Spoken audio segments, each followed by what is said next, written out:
Hey everyone, this is Daron with the Florida Investor Deals on our live show of talking about wholesaling and doing deals. I'm here with Mike. How you doing, everybody? How you doing, Mike? Good. How's your week going? Very good. All right, guys. If you have any questions about how to do deals, how to close deals, put it in the comments, or you can call us 904-770-3195.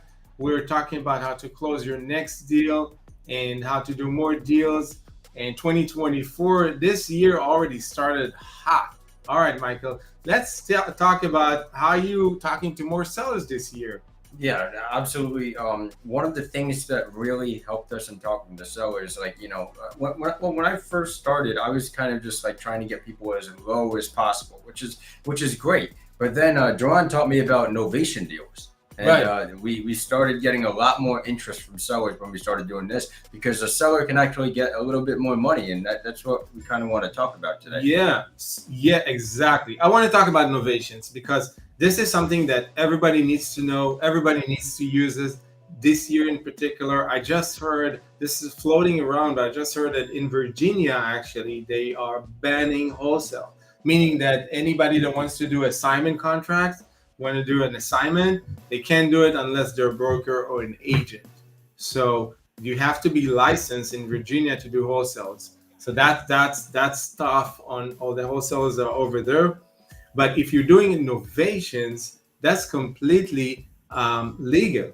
So what is innovation, right? I mean, people don't know, people don't do that, but basically you go and a seller wants to sell a property, but they want the market value or they want a little bit less than the market value. But as a cash deal, it's not going to work, right? So you're going to sign with the seller, you're going to sign a contract with them, and also you're going to sign a power of attorney. It gives you the ability to put the property on the market or to list it out on for sale, right? To put it on all the media everywhere, to put the property and tell people that this property is for sale right now, and you're helping the seller selling it. And you're basically doing a JV, a joint venture with the owner selling their property. So people doesn't know what's a JV, people doesn't know what's a joint venture.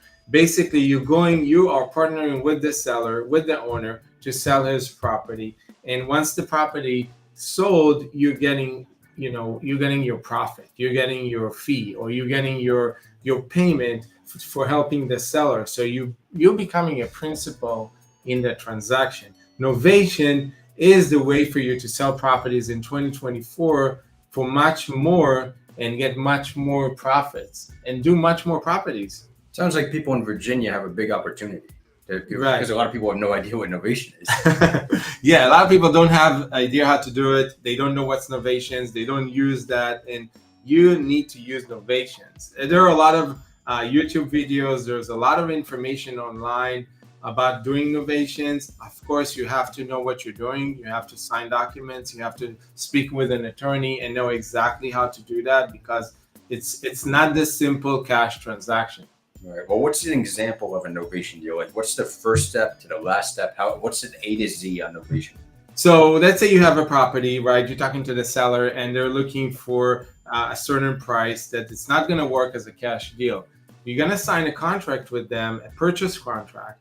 And in addition to that purchase contract, you're going to have a POA, power of attorney, that lets you list the property. And also you're going to sign a JV agreement with the seller that making you a partner in the deal. That's the first part, right? Now you're going to go out and you're going to list the property. You're going to put it on the market. You're going to put it all everywhere for sale, right? And the second part is getting realtors to call you about that property. Now they're calling you, they're asking you questions, and you basically telling them all the details about the property. Now, the next part is signing contracts with the buyer and then sending the contracts to the title company and going to closing. That's the last part, basically. Right. But if you're doing it the right way, you have the right documentation, you have the right contracts and everything, it's completely legal. You have to make sure you have all the documentation. And if whatever state you are, you have to make sure with your state that what are the documents that needed. So you can talk to an attorney, you can talk to people that do innovations, they already completed a bunch of deals like that, and get those documentations from them to do the deals. Right. What's an example of the financials? Like let's say you get a property under an ovation contract at $200,000. Like what happens? Okay, Like, so let's say you put it, you find a property, you find a motivated seller, they want to sell, they don't want to list it with a realtor because they don't want to pay all the fees, but they want it 200,000. You do a quick market research and you find that the property is worth actually 260,000.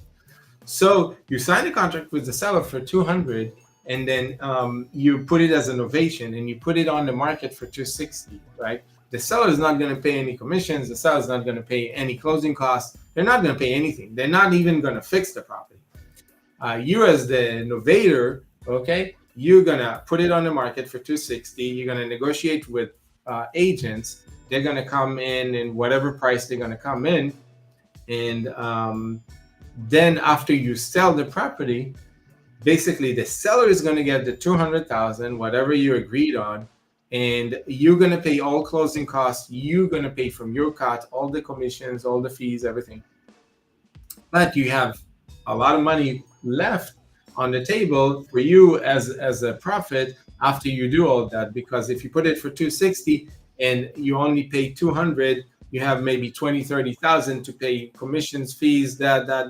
You have maybe like $30,000 left to you on the property. So you're coming out of pocket yourself on innovation. You're not coming out of no. You're not coming out of pocket. You're profiting 30,000. Oh, okay. On that deal. Yeah. Makes sense. I mean, why is it sometimes preferable to a cash deal, like rather than novation over cash deal? Because if you're doing it as a cash deal, well, basically cash deals are for fix and flippers or people that want to rent the property, or they want to do something and the property needs a lot of work, or they need some work, and you need to buy it at a certain price lower than the market because you need to have equity, right? You need to have equity. So innovation is going to be good for property that doesn't need a lot of work, that an end buyer can buy it, that can move, they can move in, and they pay close to the market value. Right, and so you make as much money as possible. So for a property that is, let's say, remodeled, but the seller wants to sell at 70% of ARV, you would do a novation deal still over cash? Yes, definitely.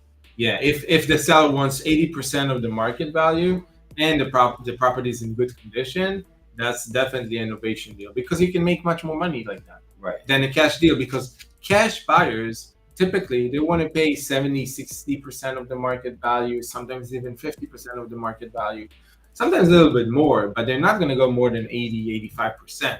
And if the seller is asking 80% of the market value, you have no margin. Right.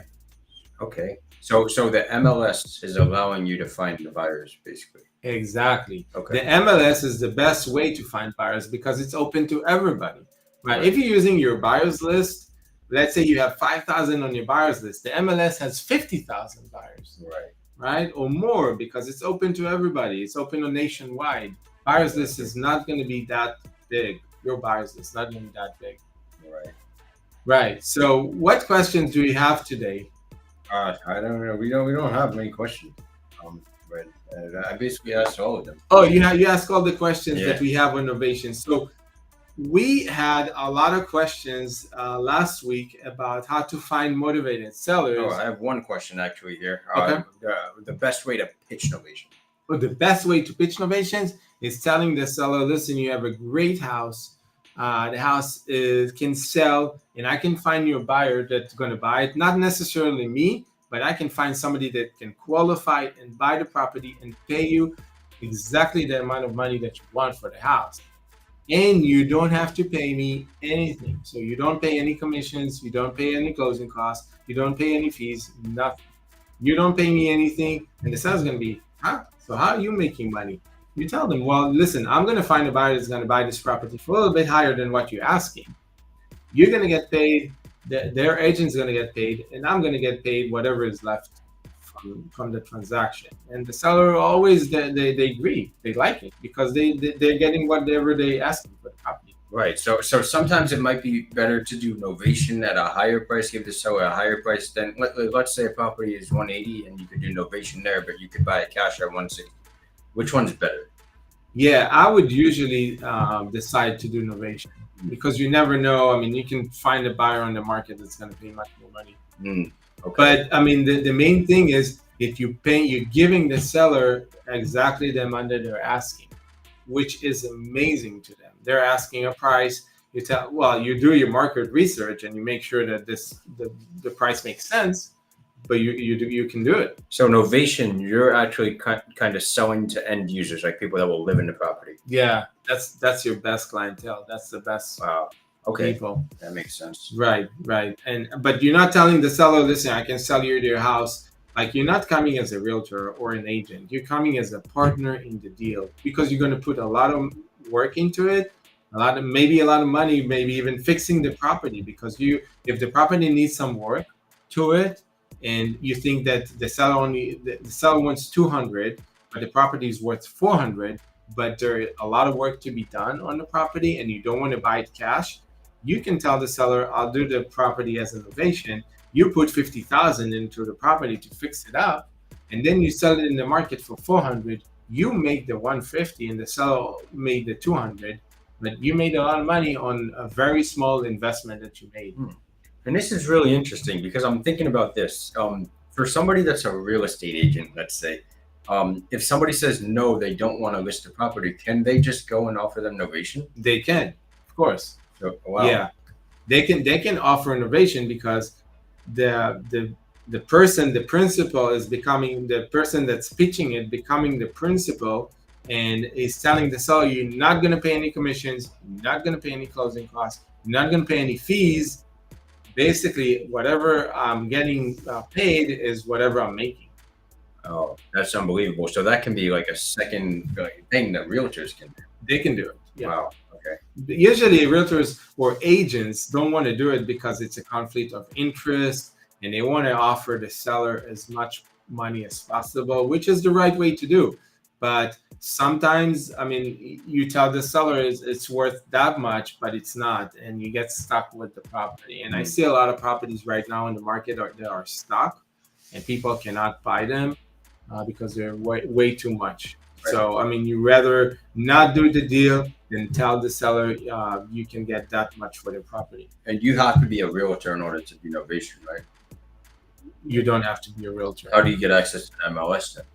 So you use either for sale by owners, flat fee MLS, or you can use a realtor friend to list it for you. I mean, you have to check with the bar, you have to check with the attorney, you have to check with CPAs, everything. This is educational, right?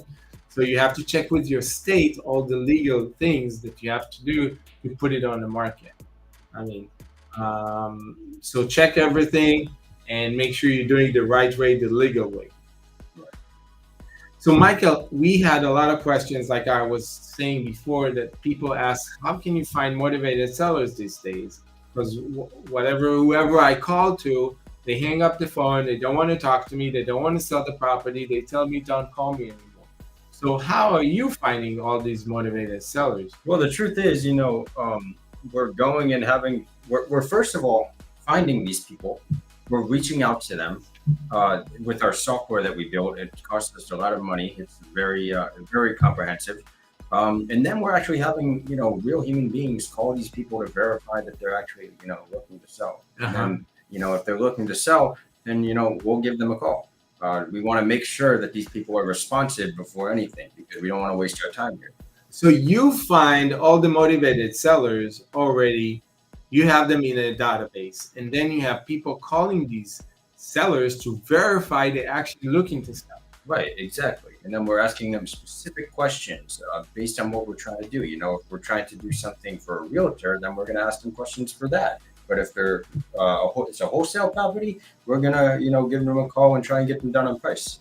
And then what do you do? Then you send these people, these motivated sellers to who? We sell them to our clients. Yeah. Okay. That's what we do. We send them to our clients. We have clients, and whenever we get something that's suited for either a wholesaler or something that's suited for a realtor, we'll send it over to them. If it's not something that's good, if we get something for a realtor and the property, the seller is asking $1 million over what the house is worth, we're not going to send that to a realtor because it might not be good for them. But if they're asking close to market value and they're a seller that wants to sell, and we can get in contact with them easily, we verified it, we're going to send that over to a realtor. Okay, so basically, who are your ideal client for the service? Are they wholesalers? Are they agents? Are they just people that looking to buy a house? Who are the ideal client for the service? Ideal clients would definitely be people that know how to sell, I would say. Wholesalers and realtors that know how to sell. I would say How to sell themselves, you mean? yes, how to sell themselves, because a lot of people think, realtors specifically think they can just go and call a lead, even if it's like a warm lead, and say, hey, are you looking to list this property? No, I'm not looking to list my property. You have to go and find a way to get in person with that person, meet that person, and then on the back end, after you gain their trust, that's when you go and ask them if they want to list their property. It's Right. not the other way around. Right, right, right. Okay. So you have to be a good salesman or woman to sell yourself. Of course. So basically, everything is sales. Even if you have a hot lead, somebody that's looking to do a deal with you, but you don't know what to say and you have the bad things to say, you're going to mess it up. Right. You're not going to be able to close the deal. You're not going to be able to close the sale. So you got Same thing with a wholesaler. Like Right. if a wholesaler is doesn't know how to sell themselves, and they're all shaky on the phone and stuff like that. Even if the seller wants to give you a good deal at 70% of ARV, they're not going to want to deal with you because they don't trust you. Exactly. Yeah. I mean, if you have a good, let's say you have a good product, but you don't know how to sell the product, you're not going to be able to make any money. Yeah. You got to know what to say and how to say it, and with the right tonality. So that's super important. Right. And one of the really important things I think with being able to sell these people is being a little bit more aggressive on the phone. If you're not aggressive on the phone, you don't give a little pushback and show that you really are somebody that can buy this property. They're not going to work with you. They're not gonna. Yeah, people needs to feel like you know what you're doing and you know what you're saying. You know the market. You know everything. Yeah, yeah. So that service Michael is now offering to people that wants motivated sellers. They want to talk to sellers. They don't want to mess their day with doing marketing, spending money on marketing like call calls or Facebook ads or PPC, Google ads, or even paying Zillow and Realtor. You waste so much money. People waste so much money on these websites because they know them, they trust them. But the truth that they're getting crap leads, they're getting bad data, and they end up calling these people and they don't want to deal with them. Yeah, the truth is, like, if you're spending $5,000 a month on those, where the leads are being distributed to a bunch of different realtors, pay us $5,000 and we'll get you much better leads. I Yeah. can guarantee. I mean, you're not providing leads. You're providing appointments, Right. which is for people that verify they're looking to sell and they have the right, the time and the date and everything. It's not just a lead, let's say, that came in the door and Right. maybe looking to sell. Right. So we're not just going to give you a cold lead or anything like that. Somebody that's like, who is this? We're going to be like, we're gonna talk to these people, and they're going to be a warm lead when you call them. You're going to have a specific date and time, or some of them say, call me in the evening, and they won't give like a specific time, but they'll know who you are a little Right. bit. Yeah, yeah. It's so important to spend your time wisely, or your daily time wisely, and not spend your time trying to figure out who to talk to and how to do your next deal. Spend your time wisely talking to sellers that are looking to sell and talking to buyers that are looking to buy. All right, guys. So thank you so much. This was great. We'll see you guys next time, next Thursday, 1 p.m. And we're actually starting a new show talking to top producing realtors and what are they doing to get more listing in their properties. We're gonna do it usually at nights. We're not sure what time, but we're gonna let you guys know. All right, bye bye.